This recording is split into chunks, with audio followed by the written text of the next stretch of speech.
Hello everyone. तो चलो आज हम देखेंगे numericals and second law of motion. हमने प्रीवियस वीडियो में देखा था लॉ ऑफ मोशन क्या होता है। हमने देखा था second law of motion that is called as law of momentum, right. हम अब देखेंगे जिसमें लॉ ऑफ मोमेंटम में ये था कि the rate of change of force is directly proportional to change in momentum, ये था, या rate of change of momentum is directly proportional to force applied on a body. ठीक है, प्रीवियस वीडियो चेक कर लेना। तो आज हम देखेंगे numericals and second equation, second law of motion, sorry. उसके बाद हम फिर थर्ड लॉ की तरफ चलेंगे। तो हम we will start with the very basic question, फिर हम एक स्टेप एक दो न्यूमेरिकल करेंगे, आगे चलेंगे, फिर हम नेक्स्ट चलेंगे। ठीक है, तो here the question says what force would be needed to produce an acceleration of 4 meter per second square in a ball of mass 6 KG. तो न्यूमेरिकल सॉल्व करने का सबसे पहला तरीका, आप सबसे पहले क्या लिखोगे, आप सबसे पहले लिखोगे गिवन, कि बॉस हमको गिवन क्या है। क्वेश्चन पढ़ता है what force would be needed, तो आपको फोर्स पता है क्या, नहीं, क्वेश्चन मार्क लगा दो। To produce an acceleration of, अब हमको पता है एक्सेलरेशन को किससे डिनोट करते हैं, ये स्मॉल ए से, व्हिच इज इक्वल टू क्या दिया हुआ भाई, आपको दिया हुआ 4 meter per second square. Okay, आगे चलते हैं। In a ball of mass 6 KG, जिसमें मास दिया हुआ, मास को हम किससे डिनोट करते हैं, स्मॉल एम से, yes exactly, which is equal to 6 KG. तो आपको क्या निकालना है, फोर्स निकालना है। इतनी बातें क्लियर है। तो हमने क्वेश्चन को पढ़ के गिवन लिख दिया, अब मुझे निकालना है फोर्स। तो फोर्स के लिए हमको सिंपल सा फॉर्मूला है, आप एक विकेट ले लो। विकेट बोले तो वी नो दैट, क्या पता है आपको, जो आपको अक्सर पता नहीं रहता वही है we know that F is equals to ma, राइट। तो मास की वैल्यू कितनी दी हुई है, 6 क्रॉस एक्सेलरेशन की वैल्यू कितनी दी हुई है, 4, that is equals to 6 force is 24, क्या हो जाएगा, न्यूटन। तो ये आ गया। अभी देखो हमने कोई चीजों को चेंज नहीं किया, मास भी केजी में दिया हुआ है, acceleration metre per second square. याद रखना न्यूमेरिकल सॉल्व करने के लिए आपको सारी वैल्यूज को स्टैंडर्ड फॉर्म में कन्वर्ट करना बहुत जरूरी है। अभी अगर ये केजी की जगह ग्राम में देता, ठीक है, तो आपको इसको केजी में कन्वर्ट करना होता। सिमिलरली ये मीटर पर सेकंड स्क्वायर की जगह किलोमीटर पर आवर स्क्वायर होता, तो आपको मीटर पर सेकंड स्क्वायर में कन्वर्ट करना होता है। ऐसा क्यों, क्योंकि the SI unit for acceleration is meter per second square, the SI unit for mass is KG and the unit for force is newton. तो हमको स्टैंडर्ड में वैल्यूज चाहिए। इतनी बात क्लियर है, पक्का। चलो देखते हैं नेक्स्ट न्यूमेरिकल। ठीक है, अब नेक्स्ट क्वेश्चन देखते हैं बच्चों। नेक्स्ट क्वेश्चन में क्या कह रहा है, ये नेक्स्ट क्वेश्चन में कह रहा है कि calculate the force required to impart to a car. मतलब अगेन हम जब गिवन लिखेंगे, क्योंकि बॉस ब्रह्मास्त्र यही है आपका न्यूमेरिकल सॉल्व करने का, कि आप क्वेश्चन को पढ़ के सही से गिवन लिखो।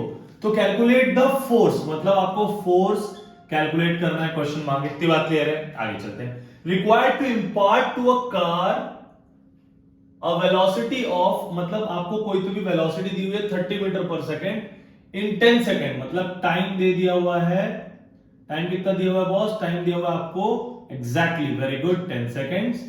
फ्रॉम रेस्ट, मतलब कार में देखो लिखा हुआ स्टार्टिंग फ्रॉम रेस्ट, वहां भी एक वेलोसिटी दी है। अब कंफ्यूजन क्रिएट होता है कि कौन सा यू है कौन सा वी है। तो कह रहा है कि starting from rest, starting velocity क्या होती है बताओ, क्या वो इनिशियल वेलोसिटी होती है you, starting from rest. Rest का मतलब क्या, वो 0 मीटर पर सेकंड होगा, होगा ना, वेरी गुड। आगे चलते हैं विद द वेलोसिटी। अब जो वेलोसिटी दी हुई थी v, कितनी दी हुई थी, 30 मीटर पर सेकंड। तो देखो हमको यहां पे पता चल गया क्या, कि लिखा हुआ car velocity 30 metre per second in 10 second starting from rest. तो जब ये वाली लाइन आ गई ना स्टार्टिंग फ्रॉम रेस्ट, तो स्टार्टिंग फ्रॉम रेस्ट का मतलब हो गया इनिशियल वेलोसिटी 0।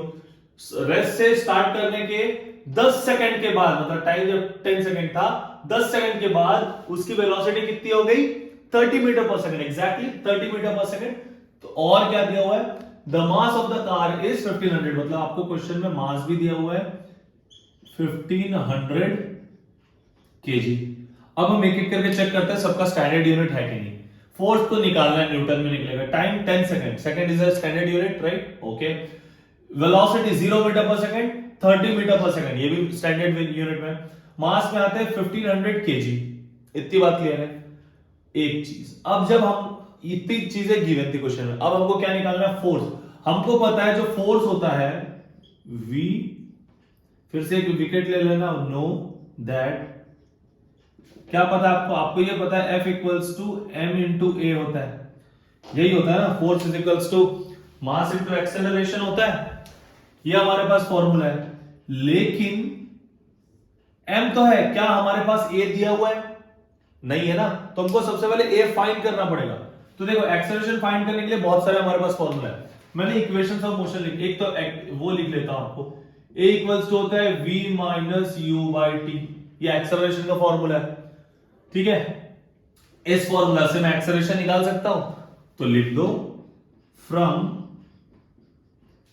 क्या है, first equation of motion v equals to u plus A T होता है, तो a is equals to v minus U by T हो जाएगा। या तो आप ऐसे कर सकते हो या डायरेक्ट लिख सकते हो कि v नो दैट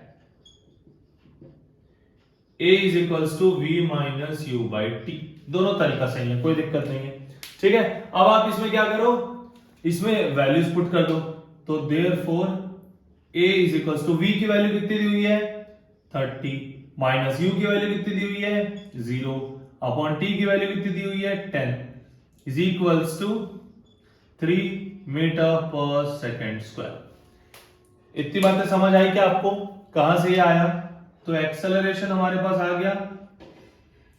अब अगर एक्सेलरेशन आ गया तो क्या मैं इसमें पुट करके फोर्स निकाल सकता हूं, यस। नाउ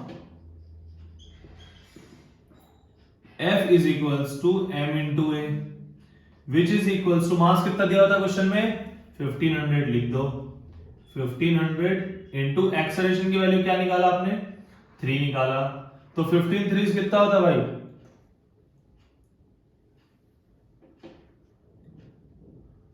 45, आ गया ये, तो 4500 SI unit for forces Newton. तो फाइनली ये आ गया आपका आंसर। क्लियर है, पक्का। तो हमने क्या किया, सबसे पहले गिवन लिखा, क्वेश्चन को पढ़ के फॉर्मूला लिखा जो हमको निकालना था, हमको एफ निकालना था, F equals to M A. जैसे मैंने ये फॉर्मूला लिखा मुझे पता चला अरे यार फोर्स निकालने के लिए तो मास तो चाहिए, साथ साथ एक्सेलरेशन भी चाहिए, लेकिन क्वेश्चन में तो एक्सेलरेशन गिवन ही नहीं है।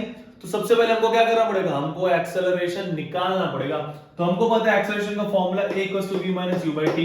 हमने देखा v दिया हुआ है हाँ, u दिया हुआ है हाँ, t दिया हुआ है हाँ, तो बस फिर किस बात की देर, पुट करो वैल्यूज, पुट कर दिया, आंसर आ गया 3 आया, तो a आ गया, m दिया हुआ था, पुट किया हमने, आंसर आ दिया, दैट्स इट।